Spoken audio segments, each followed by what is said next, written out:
മലയാളത്തിന്റെ പുതിയ 100 കോടി ക്ലബ്ബ് ചിത്രമായിരിക്കുകയാണ് എമ്പുരാൻ. മോഹൻലാൽ നായകനായ ചിത്രം 135 കോടിയോളം രൂപയാണ് നേടിയിരിക്കുന്നത്.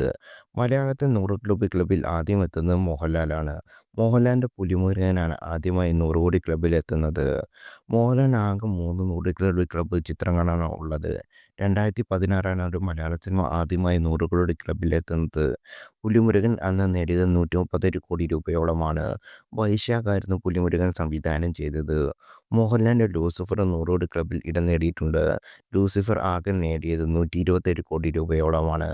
ലൂസിഫറിന്റെ രണ്ടാം ഭാഗമാണ് എമ്പുരാൻ. പൃഥ്വിരാജാണ് എമ്പുരാൻ സംവിധാനം ചെയ്തതെന്നും ചിത്രത്തിന്റെ ആകർഷണമാണ്. പൃഥ്വിരാജ് നിർണായക കഥാപാത്രമായ മോഹൻലാൽ ചിത്രത്തിലുമുണ്ട്.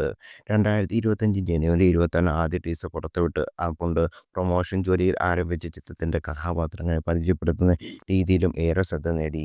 ഓരോ അഭിനേതാക്കളും തങ്ങളുടെ കഥാപാത്രത്തെക്കുറിച്ച് സംസാരിക്കുന്ന വീഡിയോകൾ പുറത്തുവിടുന്നത് ഫെബ്രുവരി 9 മുതൽ ആരംഭിച്ച് അത് അവസാനിച്ചത് ഫെബ്രുവരി 26 വന്ന മോഹൻലാലിന്റെ ക്യാരക്ടർ പോസ്റ്റർ വീഡിയോ എന്നിവയിലൂടെയാണ്.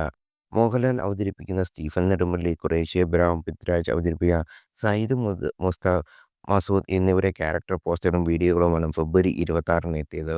ഓരോ ദിവസം 2 കഥാപാത്രങ്ങൾ എന്ന കണക്കിൽ 18 ദിവസം കൊണ്ട് ചിത്രത്തിലെ 36 കഥാപാത്രങ്ങളെയാണ് പ്രേക്ഷകർ പരിചയപ്പെട്ടത്. ഒടുവിൽ വൻ ഹൈപ്പിലാണ് മോഹൻലാൽ ചിത്രം പ്രദർശനത്തിനെത്തിയതും. മലയാളത്തിന്റെ പ്രിയപ്പെട്ട താരമായ മമ്മൂട്ടിക്ക് 100 കോടി ക്ലബ്ബിൽ ഇടം നേടാനായിട്ടില്ല എന്നതും മറ്റൊരു കാര്യമാണ്. മലയാളത്തിൽ 100 കോടി ക്ലബ്ബിൽ നിറഞ്ഞേറിയ സിനിമകൾ ഏതൊക്കെയാണെന്ന് നോക്കാം.